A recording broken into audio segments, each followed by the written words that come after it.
welcome back to another episode of the Cinematic Trinity, the podcast where we delve into the worlds of TV shows, movies, and video games. And 2025 is over. It's gone. So we are here with our wrap-up of the best, the worst, the disappointing, and the surprising. Tulip has got all the categories in her little notebook there, so we're going to give our thoughts on what each of our picks are and go into, why we've chosen those things. So, Tulip, take it away. What is the first topic of our 2025 Cinematic Trinity wrap-up? So let's start off with our most surprising film of the year. Kieran, why don't you start us off? That is a surprise. We didn't organise the order that we're going to go in. So I've kind of got two for this, because I've got one that we've watched in this year that is made before 2025 and one that was made within 2025. So the surprising one for me that was made pre-2025 is actually Her, that we watched as part of the 30 films in 30 days. Because surprisingly bad? Surprisingly good. And surprisingly very current. Yes. Yeah, definitely. I remember Michael watching it, because I think I bought it for Michael years and years and years ago, and he watched it and he did not give a very we were a bit it was just we were a bit sour on it, but like you say, I completely agree with where you're coming from. But watching it in this day and age, especially in this day and age, it's so much more poignant. It's just like you're watching it, I'm like, I can see all this happening, and this is supposed to be like a dystopian, like AI centric world, and it's just like, well, that's that happens. That's like people are falling in love with like AI devices like ChatGPT. Like you see people marrying the persona they've created for someone on ChatGPT, and it's just like, that's scary. But it's so surprising that a film that was made 2014, I want to say 2013, maybe. Like a good chunk of time before all of this, can be so like current with like age. Like, it's just so bizarre to me, but it was a massive surprise, because I actually ended up really enjoying the film because of how relatable it was in some ways. Yeah. And then looking at 2025, I think Naked Gun has to be good choice. The one for me. That is a good choice. Because I was very apprehensive, I like Leslie Nielsen. Yeah. As like the original Naked Gun, and I was like, well, you can't top that. Like, Liam Neeson can't top that. And we were sat there, and I was laughing through the entire film. We were literally laughing out loud. Yeah, there was a turning point in the film, and then like I was just merry. I was just so merry, and that was very surprising to me, because I don't normally have that, especially not in a cinema experience. I don't laugh out loud in the cinema. Yeah, literally going to say it. I think we can all agree the biggest surprise of this year is how much we laughed during that movie, because we've just never done that before. No, like even in our review, we talked about it. Like honestly, it was just such a what a good film, a surprisingly good film. Absolutely. So why don't you hit us with your most surprising? Okay, well, I'll do the same thing that Kieran's done here. So my most surprising film overall of this year was City of God, which I was not expecting. So again, obviously in our 30 films in 30 days, it was this foreign language film. I think by that point we'd watched a few duds, like a few foreign language duds, and we were a bit like, and then lo and behold, I really, really enjoyed it. It was a really, really good story. It juggled so much in that story, but it wasn't like confusing or overwhelming. It was just really well told. Gave us a really good villain in Little Z. Little Z. Yeah, Little Z. Yeah, like really, really good villain in that film. So I think overall, I was really blown away by it, which I wasn't expecting. Very good. And I'd say for the biggest surprise of this year, I went for F1. That's a good one. That's a good one. Because I honestly, just wasn't expecting. I mean, like, going in, it looked alright, but like, I feel like maybe we saw it because your dad likes F1. We thought, here's a film. We could take Richard to the cinema here. Let's go.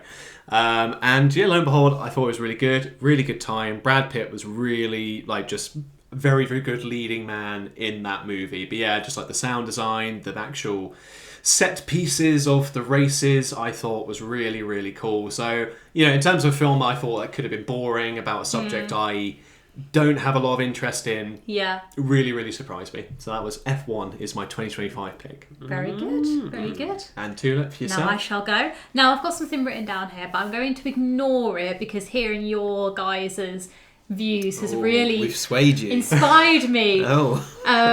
You sure you didn't have the same things as us, and that's why? No, I didn't. I actually didn't because I didn't realise we were doing like old and new.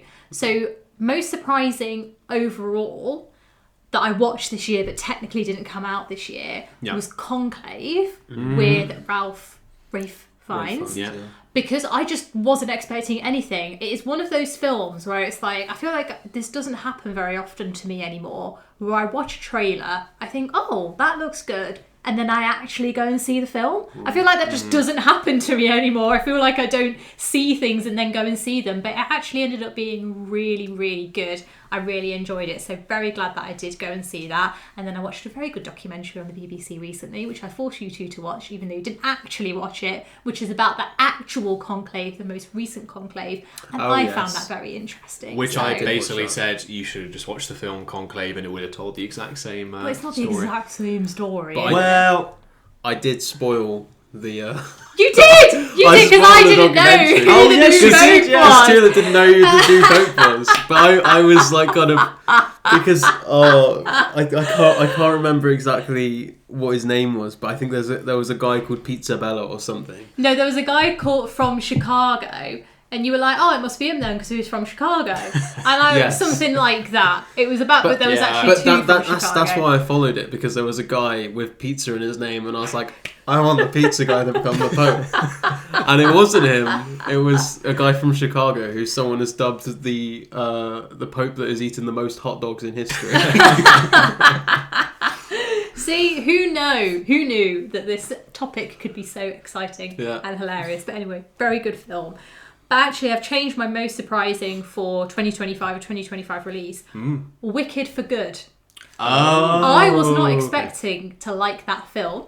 Yeah. And I actually quite liked it. I liked the songs. It's made me appreciate the first film and the entire Wicked thing even more. Like, I feel like I've actually watched, I sing the songs in my head. You know, so that is actually my most surprising. Yeah. Can't do that. Well, I said that to cover myself in case Michael was like, no, you don't, I've never heard you singing those songs. You know, because that is what you do. Yeah. I would say those exact words. Yeah. So yeah, that's my most surprising because I was expecting to hate it, actually really enjoyed it. So that is a surprise, isn't it? By definition. Yeah, definitely. So there you go. That was our most surprising films of this year. Well done, everybody. Well done. So let's move on to most disappointing films of this year. Kieran, take it away. Oh, I feel like I've got a controversial one here, and it's not that it's a bad film. It's just that in my head I had it as this kind of like paragon of the 90s, like this this film that everyone talks about and everyone loves, and like it was one of my dad's favourite films growing up. So it's The Lost Boys. Oh, I've never seen that. Because I watched it at my dad's with my dad. And like he was like, oh, I remember this when we were in the I remember this. I was sat there like, I wanted this to be better. Yeah. And that's probably really controversial because I think it's a very loved film. Tulip's mum and dad are not going to like that. It's not that I didn't like... Oh, they went to the cinema. Yeah, they went to the cinema, yeah. Oh, no, comment down below, mum and dad. It's not that I didn't like the film. I think the film is good. It's just, I just had this image of it being amazing. Yeah. And it just didn't fulfill that, like, you know, like Alien. Like, I see that as like a classic, like a real classic. And it just didn't capture that for me, which I was really disappointed about. So that's why it's in this category. Oh, that's a good one. Well done. And then from this year, I'd have to say Frankenstein.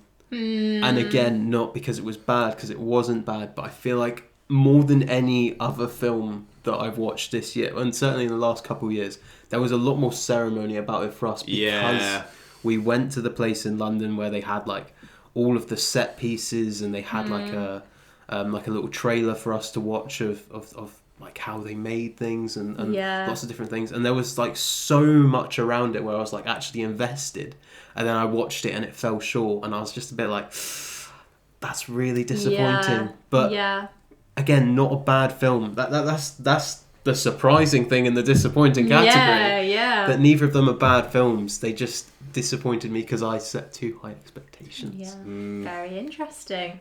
Well, Michael? For this year's pick, I'm with Kieran. Frankenstein was mine. Just because, I think on the whole, good film, but nowhere like the kind of masterpiece I was hoping for. Especially comparing it to Shape of Water, and I much preferred that story. But you never know. I want to watch Pan's Labyrinth and stuff like that. I've got it to watch. So it might be. Watching that gives me a better respect for Frankenstein. But I still like Guillermo del Toro. I respect him as a filmmaker, but it didn't blow me away. It just didn't blow me away at all. Disappointing film from previous to 2025. I'm going to go for, I literally had it here, Moonlight is my most disappointing film, because that is purely the Oscar awards buzz. Obviously this film beat La La Land in that whole surprise unveiling of who won the Best Picture. And it just did not grip me. Did not grip me at all. By no means an awful film. It just really, really struggled to engage me. And therefore, it just disappointed me that I didn't, like it as much as clearly the critics and stuff do. So yeah, Moonlight, massively disappointed me. Also, definitely not as good as La La Land. Well, that's still to be confirmed for me. I've not seen it. I've not watched it in a while. I've seen both, so I'm the only opinion on this. No one could disagree with me. Well done. So my most disappointing of this year, 2025 release, was Weapons. And this is another, it's not a bad film, it's a good film. But when you've seen about 50 million people on TikTok saying, oh my god, this is the best film ever. Oh my god, every single producer was fighting over this script. Jordan Peele wanted it, but he didn't get it. He didn't win the bidding war. Oh my god, it's so good. Oh my god, it's so amazing. It's 10 out of 10, 10 out of 10. And you see it and you're like, it's not a 10 out of 10. It's a fine film. I mean, it's good. It was fun. So again, it's the being let down by high expectations is the worst feeling. When you really want to like a film, you're like, it's going to be so good. And then it's not. That level of disappointment is the worst. I would rather just see a bad film that I had no expectations for, and it just be bad, but you kind of like, fine, Yeah, I had no expectations, but it's that high expectations is the issue. I don't really have one for ones that we've watched previously, so I will just give a shout out to the entire list of the supposed top 30 films of the 21st century, which were apparently the best films ever that have come out this year. What a load of old rubbish. Some of them were very good. Granted, Parasite was number 1 on the list. Fantastic. But others in there were just so rubbish. I think really not my cup of tea at all. I've learnt about myself that I am not a film person. I am just a casual moviegoer. I like talking about films, but I am never going to subscribe to this. Oh, it's so deep and meaningful. Oh, it's this or that. I don't care. I want it to be entertaining. I want to enjoy it. I want to get something out of it. So there you go. There really was not many picks in that list, was there? I mean, there were some truly great films in there. There were a few that were I was so glad that we actually got to watch. Oh yeah, 100%. But I think we can all agree that we're not that critic. There's always we're not a critic. We're not the critic. If you want to listen to a podcast where it's critics talking about indie films, whatever, you're not getting that with us. We are just casual. We'll say it however we feel. Yeah. So shall we move on to best film 2025 released? What's the best film that's come out this year that you've seen this year? Kieran, take it away. I'd like to preface by saying that I've only actually watched 10 films that came out in 2025. That is shocking. And most of them were very middling. I can't say that there was a definitive this one for sure was better than all the others. Yeah. And that would be reflected. There isn't one that I'm this one for sure is worse than all the others. So the two that I've kind of couldn't decide between was Naked Gun, which we've already spoken Yeah. about, and the Demon Slayer movie. Which Oh yeah, came that you out. saw. Yeah. Which again, I didn't enjoy it as much as I did when I was reading it, but it was still good. It was well animated. It was like all of these things, like the voice acting was really good, the effects and everything. It was all very well made. But yeah, I just don't have much to talk about in terms of the best of 2025. Yeah. Nothing blew me away massively. Like Still Yeah. one of the highest grossing films though, that Demon Slayer one. Yes. Like in terms of the world. it? Yeah, that was the one that was like a $20 million budget and it made like 600 million at the box office or wow. something like that. Wow. So still, I think Kudos. you've still picked a big one, like a big one that came out this year. that is that's probably the only addition I can make to this, because I've not watched many that you guys haven't. I think that's probably the only one. Actually, no, there's another one, but yeah, I've let the side down in terms of films for this year. So apologies, audience. Well, if I was to say mine, I feel like yours might be the same for best 2025 film. I've got One Battle After Another. You've stolen my best film. Oh, well, you horrible. well, we can both go share it. on. Get another Go one. on then. Go on. Superman. I'll let you.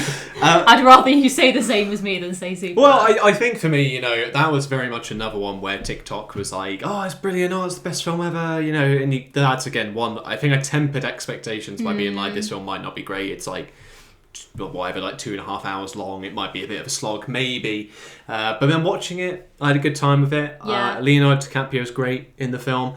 I think Incredible. Sean Penn giving us the villain of Stephen Lockjaw Yeah. was one of my favourite bad guys of the year. Like when I think we watched City of God by that point anyway, so it's kind of like, oh, what a great year for villains in film, like seeing Little Zay and then Stephen Lockjaw. I feel like he's just joins that top 10 list of best villains sort of thing. He was really despicable, slimy, just completely detestable man.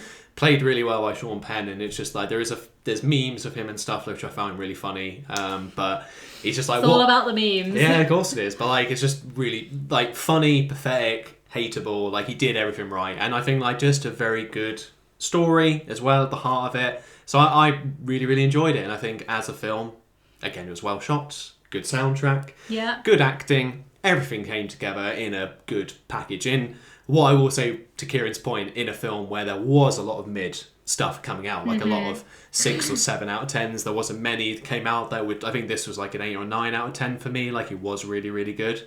So yeah, I'd say One Battle After Another.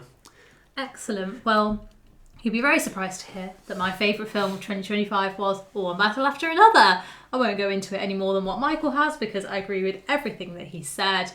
But Leonardo DiCaprio, he is the best actor of all time, and I absolutely love him. And even though I don't really know what he's like in real life, he seems really funny. I don't think he's boring. It's not that. I think he's really funny. But he's probably a bit of a womanizer, and I don't really know how I feel about that. But he's absolutely just the most incredible actor. So I'll let him have it, So there you go. I love the clip of Jennifer Lawrence. Have you seen it where he's talking to him? And it's just you look you should have a teenage daughter. You look really good with one. It's just, She says, has anybody ever told you that before? Oh, what a great interview. That's such a good interview. Next, best overall. So a film that you've seen this year but that didn't necessarily have to come out this year. Kieran. I feel like I'm terrible in all of these because I can't pinpoint just one. So there's been quite a few films that I've watched this year where I've been really kind of quite blown away by them. I think the biggest honourable mention for me is going to be 28 Days Later, because I hadn't seen that before this year, and I just think it's honestly one of the best kind of zombie film type things that I've seen. It's so well done. All of the actors, you guys didn't really like the Brendan Gleeson's daughter. Oh yeah, character. no, yeah. But I think she was okay after she'd been drugged. So swings and roundabouts. Yeah. But I think that is just a really good film, and then subsequently wasn't quite captured in the sequels that they made. Yes. But yeah, I really enjoyed getting to watch that this year. As part of our 30 films in 30 days, City of God, like you mentioned, that was just, I mean, I've wanted to watch that since 2016, as I've probably mentioned on the podcast episode, because my tutor said, I gotta watch this film. So being able to watch that was great. And then Inglourious Bastard, just for Christoph Waltz. Yeah, that was a guy. I really like that one. Yeah. So those were really good. But I think my best has to be Good Will Hunting. Oh, that is a really good film. Yeah. Because like not only is Matt Damon good, I think it's the best that Robin Williams has been. And Robin Williams, like I've watched quite a few of his things recently. Like I've watched Dead Poets Society. I've rewatched Aladdin. I've seen bits of like Miss Doubtfire. Lots of different things that he's worked on. And this, I think, he's just incredible. He's so human, but he's still like I just couldn't believe. I felt like I was kind of there. I was like feeling the things that they were feeling. It was like I can't praise it enough. Like I think that is one of my. It's become one of my favourite films. There we go. Not lovely. So high praise indeed. I think that's a good one for me. That's a good choice. Good choice. What about you, Michael? Consulting my letterboxd journal, I think mine has to be a tie between two as well, because it's so hard to pick. But one that Kieran's already mentioned, 28 Days Later, like seeing that in the cinema was incredible. That was like epic. Brilliant, and like it's just like so influential, and like just the style of it, and like just the soundtrack, and like again the acting. It's just. What a great film! Like I honestly can't put into words like how good it was, and like Cillian Murphy's great in it, Christopher Eccleston's great in it. There's a really good story there. Like it's honestly like one of the best like zombie stories I've seen without it being like corny or like over dramatized, because you just don't know what's going to happen, and like the horror in it was really good. Like it's not very often in like especially in like a cinema experience where like horror gets to me, but like when it's the church scene where he like says hello and then they all turn around, it's like brilliant. Again, I think I mentioned that on the episode where we reviewed 28 Years Later. But I'd say it's that, and this is technically a rewatch, but it kind of solidified it being a great film, was There Will Be Blood. I really enjoyed watching that when we did the 30 films in 30 days. I really liked that. And it's just, again, like Daniel Plainview is just like such a great cinema character, you know, like just, again, he's up there with just like some of the greats out there, and like it does show why Daniel Day-Lewis is so good. Yeah. And like, especially because we watched Phantom Thread as well, with him in it, you know, it was just really seeing the contrast of like I said to you already, like he's really transformative, and then that just solidified it for me. Like he's just a completely different person, and like again, just great story, great drama. Just it had really everything going for it to really like explain why it's one of the best films of the 21st century. Yeah, you know? Absolutely, very good.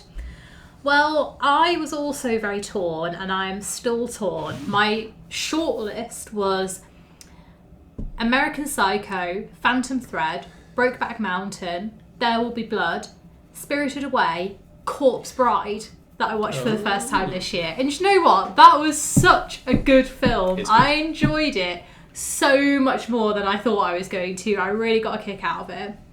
My final two was going to be American Psycho and Spirited Away, but I can't choose between the two of them because they're both so different. Spirited Away was just like an instant, like, just made me feel so warm and fuzzy inside. Like that feeling of watching it and just the incredible animation, everything is just so lovely and heartwarming. And then you've got American Psycho, where like two very it's American different Psycho, ends. but that is my kind of film. Like that's a film that I really, really like. So I can't decide between the two of them. I'm very sorry, but because they're just so like they're so completely different that I couldn't put one in front of the other. But yeah, I think they're some of my favourite films that I've watched this year. So I'm very glad that I got to see. And 1, 2, 3, 4 of those were from that list of the 30 best films. So I know that I was just saying that the list was rubbish. Obviously, it's not complete rubbish. I didn't really enjoy those films. At least over 10% of them were okay. Yes, exactly. Great even, yeah. Perfect. So, moving on to our worsts. So, worst 2025 release, Kieran. Yeah. As I mentioned before, it's 10 films. None of them. They're all kind of middly. So I've picked the ones at the lower half of the middly for me. So you've got 28 Years Later. So in contrast to the 28 Days Later, it just really doesn't capture the same energy. There's a Jimmy Savile cult at the end. It might pay off in the sequel. It might pay off in the sequel. If it pays off, I'll respect the first one. If it doesn't, it might well do. I think Ray Fiennes was good. Yeah. Everything else, it was just okay. It was okay. Yeah. It was an okay film. Weapons, again, loads of hype. Delivery, I was really taken out of it. The only bit of the film, I think I was just in such delirium from watching the film that when the climax happens, and then the kids start chasing the old witch at the end, and I was just like, I just started laughing. I burst out laughing, and I was like, what is going on? And then Fantastic Four, because in my mind, I know there were a lot of flaws with. And lots of problems on the original production of Fantastic Four in 2004, whenever it was. Lots of stuff probably happened on that set. It just doesn't capture the same. The team dynamic isn't quite as good. There's not good banter. It's very soft. It's like, oh, we're all happy friends. Oh, it's so nice. So then I'm used to Chris Evans being like, so you can't beat that original Fantastic Four. You can't beat the Thing and Johnny and absolutely love because that film. they have this dynamic, but at the end of the day they're still going to have each other's backs. Yeah. Whereas in this one it's like, oh yes, cuddle and nice and no, we don't want that. So they're my worst three, but again they're all kind of like sixes to close to sevens. Nothing too awful. I mean, my pick is one I again sort of genuinely hated, and that was Jurassic World Rebirth. Same. See, the reason why you don't have a worst is because you didn't see this film. I also haven't watched Dominion, so I only watched the first. I actually don't know which one. I don't even think you need to watch Dominion to even get the no. Oh my god, you don't. Don't watch either of them. I think I watched the first two of the world ones. Yeah. Didn't watch Dominion. Didn't watch this. Yeah, don't bother. It was it was so rubbish. Pretty crap. We did a review on Jurassic World as well, didn't we? Yes. Yeah. So yeah. The only Jurassic Park film that I've watched and enjoyed is one. 1 and 3. 1 and 3. Come on, Kieran. I've not watched 3. You're joking. For however many years. I was a child. We're watching it. We said we were going to do that. There will be a Jurassic Park. Right. Goals for 2026. Jurassic Park 3. Because we tried to do Jurassic Park 2 and that was a slog. Yeah, we couldn't finish it. We wanted turned to it off, didn't we? We wanted to do a tier list video, but we did. We just could not get past. I mean, oh my god. Yeah, Jurassic Park 2 is just slow. That's the thing. We did have to stop it after the T-Rex on the cliff and it pushes the camper van off the side of it. We stopped there, and it's just.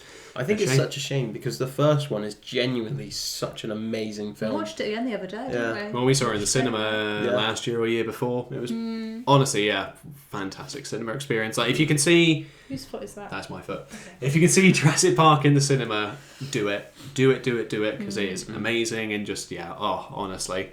What a film. But yeah, Jurassic Park, Jurassic World, reboot. literally. Yeah, it was just, I just did not like it. I just did not care for it. I miss the practical nature of the dinosaurs. I just don't like the CGI slop that it's become. Didn't really feel anything for the characters. There were some really laughable moments, especially the, I've forgotten what her name is, but the one where I said it was Heavy Rain and she's shouting her name when she's can't remember what his name is, but that bit was stupid. The climax was stupid. The D-Rex was stupid. It was just a very, very, very stupid movie. If you can't gather my... I have never seen you so animated about anything ever. Just you wait until we talk about the worst TV show, Tulip, and then we'll know. But yeah, I can't even remember what I scored it. I gave it 4 out of 10. That's what I did. So that was my worst score of the year, I think. But are you other than the same line as me? Was it a stupid film for you as well? All I've got to say is same. I've got nothing else to add. Stupid. It was rubbish. The only positive thing to come out of it was him, whatever his name is with the glasses. What's Jonathan his name? Bailey. Playing the clarinet, doing the clarinet solo. That's the best thing that's happened. You've seen that clip, haven't you? No. He plays the clarinet. Just in He plays general? the Or did he do it plays specifically clarinet. for Jurassic No. World? He plays a clarinet. Come on, Michael. Come on. Well, God, I don't know what you mean. He plays the clarinet, right? So he goes to watch them. I'm really trying not to do the action. He goes to watch the orchestra playing the piece, recording the piece of music for the actual film. Right. He goes in with his clarinet. They say, "Do you want to do the solo?" He says, "Yeah." He plays the solo. Slowly. It's a solo. And that piece of music of him playing the solo is the part of the film where it's the ones with the tall necks and the long tails. Yeah. And he's stroking it. You can hear him playing the clarinet over that. That's the best thing. That's incredible. I love that.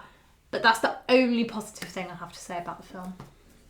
I didn't even know that. I don't think we even knew that when we did our review for it. So there you go. Does not change my opinion. It's very, very stupid film. Yes. So what about worst overall? The worst film you've seen this year that didn't necessarily have to come out this year? Well, to think about what the worst film of this year is, what we really need to go to the best films of the 20th century. Yeah. Because what were they thinking? I mean, I've seen things online. We had a look at things online after watching this film, and some people really seem to like it. I think it's very poorly executed. Didn't really grip me. Didn't really deliver what I wanted it to deliver. Or, well, not necessarily what I wanted to deliver, but what it wanted to deliver to me. I didn't get that. And that's Zone of Interest. Oh. Yeah. It was just so disappointing. I mean, not to the point where it would be my most disappointing, apparently. Yeah. But it just was not enjoyable to watch. I did not have a good time with it. There were maybe a couple scenes that I thought, yes, that's very poignant. That's very strong. I don't know. Poignant. Yeah, there were a couple scenes that were like that, but I was just bored. I mean, you're just watching people going about their house. I get that's the point of the film. Yeah. Did not resonate with me. Yeah. And I agree. Christmas films are never normally the best films in the world, but for some reason this December I watched an obscene amount of Christmas films. I can tell you the worst of all the Christmas films I've watched this year is Deck the Halls. Who does that? Who's got that in? Danny DeVito. Is that the one where I think I know the one you mean. Is that the one where he's like plugging in the thing in the poster or something, or is that a different movie? Yes. Yeah, okay. Yeah, he's basically wants his house to be seen from outer space, so he puts an obscene amount of lights on it, and his neighbour, I can't remember who it is, but it's another, obviously it's an actor. But he's the neighbour, and he tries to foil him, but ends up messing himself up, and it's not a very good film. Sounds a bit boring, to be honest, from your Matthew explanation. Broderick. Yeah. Oh, Matthew Broderick. What a shame. But yeah. And I watched Red One, which apparently is the worst of the Christmas films. I thought it was alright. Oh. I didn't. You heard it here first, people. I didn't think it was great. Yeah. Don't get me wrong. But I found it funny watching J.K. Simmons. Oh yeah. Just being Santa Claus, but he's like a buff Jack Santa Claus, and he's doing he's good. At the end of the film, they do a sequence where he's delivering all the presents, and he's shrinking down and then growing up again. It's just the most bizarre thing. It's so strange. But yeah, that was better than Deck the Halls. So that gives you perspective on how much I did not enjoy Deck the Halls. Yeah. Zone of Interest is still worse than that. Yeah. Very good. Michael? Nothing's dethroning Jurassic World Rebirth. I can't say that is the worst overall film I've seen last year. Even the 30 films in 30 days. I think looking through my scores just then, I don't think anything came close to the 4 out of 10. I think I gave a couple of 5 out of 10, but nothing was even Lost in Translation. Was. Stop stealing my lines. Come on. Well, that's what I'll say. That was the closest, but yeah, nothing beats that. That was awful, awful film. Yeah. Well, my worst is Lost in Translation. It was the first one that we did in our 30 films in 30 days. So it was number 30. And I just feel like it really like set the tone. And I think we all watched it and we were like, oh my God, if the rest of the films are like this, and majority of them were. It's very up itself, thinks it's it, thinks that it's poignant. Really, it's just about a creepy old man wanting to get with this young woman, and they're both having affairs. And you think, I've got no respect for either of you. I think that you're a perv, and I really don't want to see this blossoming relationship happen between the two of you, and it's just sick and twisted. So Jesus. And it's really boring. Yeah. Oh, I can put up with toxic relationships and twisted things and, you know, whatever. Like, you know, I loved American Psycho, but I can't handle boring. If you're boring, that is the worst sin in the world, is to be boring. So there you go. Lost in translation. Don't watch it. Best TV show that you've watched this year? Kieran. I've watched a grand total of 3 TV shows We this don't year. watch a lot of TV, do we? Well, we've watched more than Kieran has. Well, That's for, yes. yeah, minimally, but Last of Us Season 2, it's not that. War Between the Land and the Sea, it's not that, but it's better than the first one. So that, by default, makes it Stranger Things Season 5. okay, yeah. Oh no. And, you know, I there are obviously going to be things, you're never going to please everyone in a series finale. I heard your guys' thoughts by watching the podcast afterwards. And you know what? I didn't mind it. I'm kind of in agreement with Michael. I kind of placed it as like a 7, which is a bit of a shame when you look back at the first couple seasons and you think, these were so good. Yeah. Like, it doesn't capture the same energy that those earlier bits had. Yeah.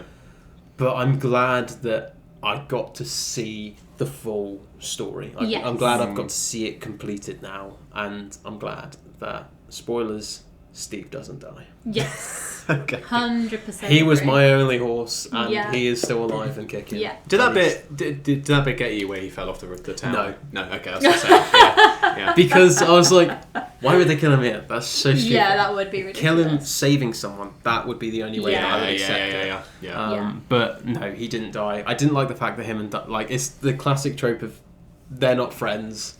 Of Steve and Dustin not being friends. my I'm least like, favourite thing. come on, guys, just just be friends. But yeah, no, that was by default my best. Unfortunately, I can't give massive raving back in its corner. But struck off the record. I'm glad that I got to see it all. Yeah. Yeah. Very good. Fair enough. We're Well, gonna have the same, aren't we? probably. I mean, I'll give a special shout out to Adolescence, because that was one of the first Let's shout it out. early TV shows we watched this year where, again, like, there was a lot of buzz around it, and deservingly so. It was very good. It wasn't. I feel like last year we had Baby Reindeer, which I think was probably one of my front runners for like best show of last year, because that was one where we binge watched it and we stayed up late, which we never do. It takes a real caliber of show to make us binge watch it, you know. Whereas Adolescence, like, is such a heavy topic. Again, acting was brilliant, story was really good, and just the way it was shot and it being this one take thing, like, it really does deserve a shout out. But yeah, I think me and you, it's Welcome to Dairy, isn't it? Yeah. It's just the best. Like, we did a review on it, didn't we? Yeah.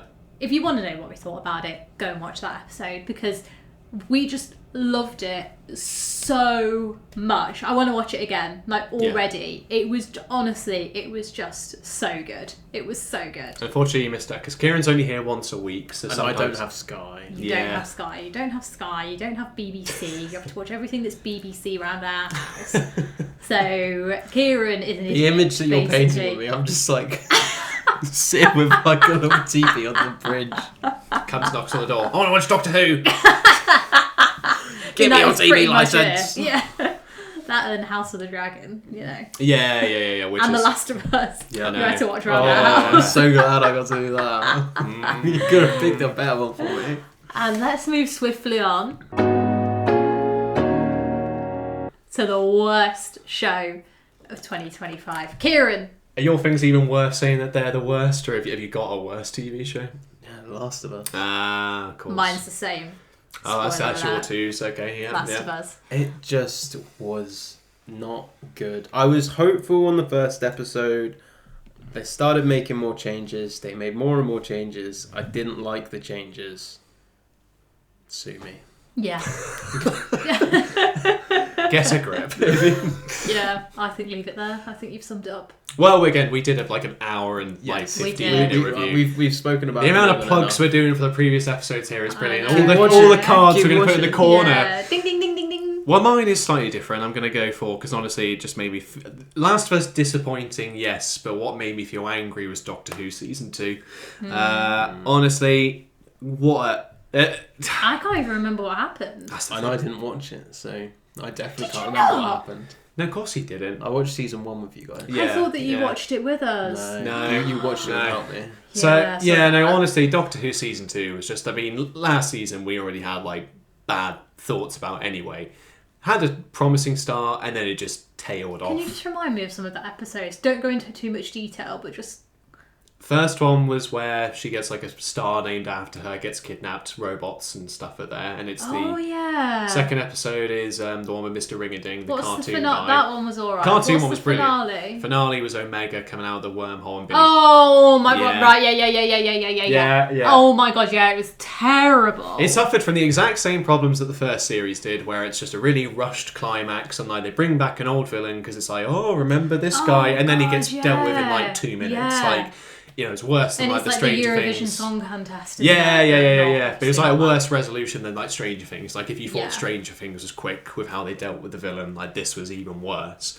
And yeah, it just ended crap. And like they brought Billy Piper back into it now as the Doctor, and I'm just like, what the hell are Oh you my doing? god! Yeah. Sorry. Yeah. Why am I literally Tulip's so forgetful? Tulip's I'm got like a so secret forgetful. video of me like ranting about it after the episode because I honest to God hated it. I hated it. The Last of Us I could appreciate like the look of the show and again the infected and all that stuff. Like there is good things about it, but yeah, Doctor Who just completely what the hell was that? Yeah. And why was The Land Between War and Sea so much better than that? Yeah. Even though it had stupid bits in it. But yeah, Doctor Who Season 2, that is my worst TV show of 2025 and it's not even close.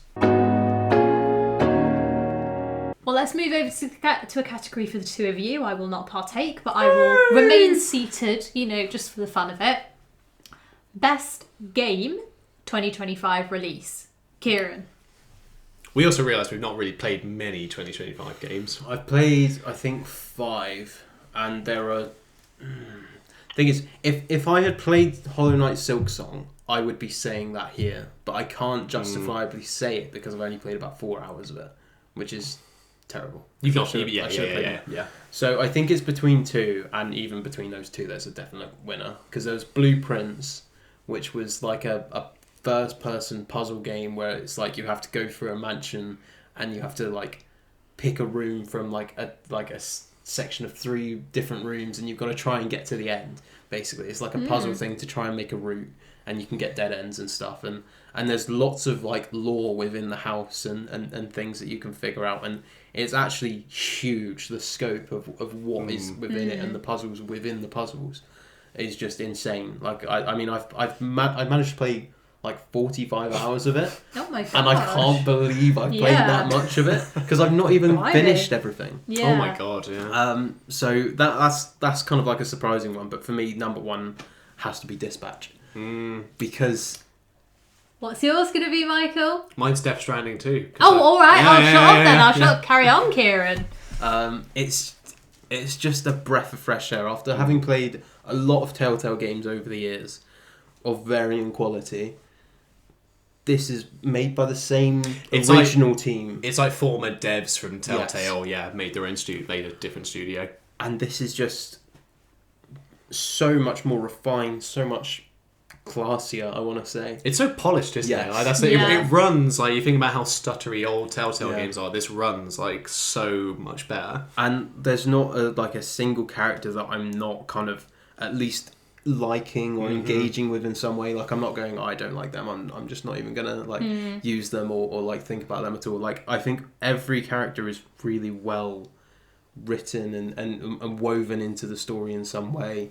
Obviously a key focus on like Invisigal and Blonde Blazer and Robert as like the kind of main 3, but I really like the supporting cast. The dynamic between Robert and Chase is just unmatched for me. Like I was laughing throughout like pretty much all of their interactions. I think they were just so well done.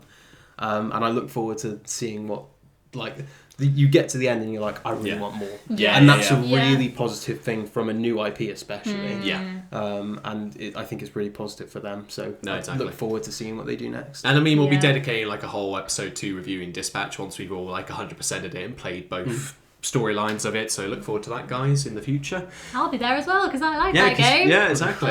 That's Tulip's favourite game by default. Yeah, it's the only one that I've partaken in. But mine is Death Stranding 2. I mean, I have to say, That's a surprise. on the beach, That's a surprise. well, to be I honest did with spend you. over 100 hours on it. So, Yeah. like, for a game, I it's feel like same. that was out of necessity though, not out of love and care. Well, maybe like the last 10 You hours. also met Higgs.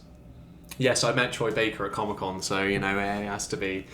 And we went to a Death Stranding concert, so Yeah, we did. which was Yeah. inspired by, like, again, just how good the soundtrack was in the second game. Because, it's just, like, it was a chill time, like, doing the deliveries and stuff, and, like, the story did grip me. Wasn't as good of a story as the first game, like, it really didn't hit the emotional bits for me, but, like, on the whole, the gameplay, the delivery loop of the Death Stranding games is just inherently relaxing, like just doing these deliveries, building roads, saving wildlife, just exploring this world, and like the terrain and stuff was really, really cool.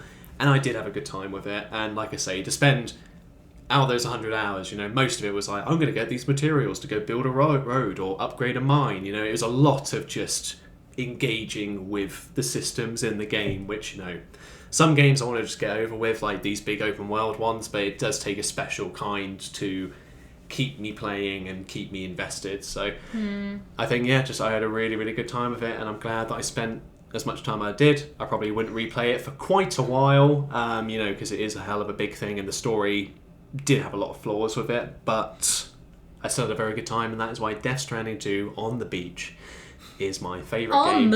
On the beach is my favourite game of 2025. And who knows, 2026 will be a hell of a thing for games, to be fair. We've got Wolverine, we've got GTA 6, maybe. Do we? Do we? Who knows? Potentially GTA 6. Potentially Elder Scrolls 6, apparently. Oh, really? Something I Oh, saw God. earlier, but And that was announced like... Resident Evil 9. So there might be a few. I think it might actually be a good stretch this year. We might actually Can't play... wait! Tulip can play Tales of the Shire. That's probably her favourite game for all 40 minutes she played of it. It's good 40 minutes. Yeah, no, exactly. But I am very much looking forward to seeing what 2026 has in store for us, and what films and TV shows and games will top our end of year review for 2026. Let's not wish our lives away. But Exactly. yes, I look can't forward wait to for the that. end of the 2026 episode. But I mean, we've got some bangers coming out. I mean, HBO's got a good year. It's got Euphoria Season 3. We've got another House of the Dragon. We've got House of the Dragon Series 3. A new Game of Thrones spin-off. So HBO's having a really good year for like stuff coming out. So who knows? And Netflix will probably, no doubt, have some slop we can watch. I don't know. Some documentary that I can partake in. I will say there's some good documentaries last year, but I won't documentaries, to name a few. But which I haven't Today done. review by naming none. The Perfect Neighbour, that's my favourite Yes, documentary let's throw that we out watched there. last year. I got a special mention to The Perfect Neighbour. But guys, there you have it. Let us know what your favourite bits of media were from 2026 and in 2025? Oh yeah, God! Already wishing the time away. Yeah, let us know in 12 months' time what your favourite Let us things. know now what you didn't like for the remainder of this year. But there we have it, guys. That was our year-end review for 2025. Do let us know what your favourite TV shows, movies and games were of the previous year. And in the meantime, we'll see you guys in the next episode of the Cinematic Trinity.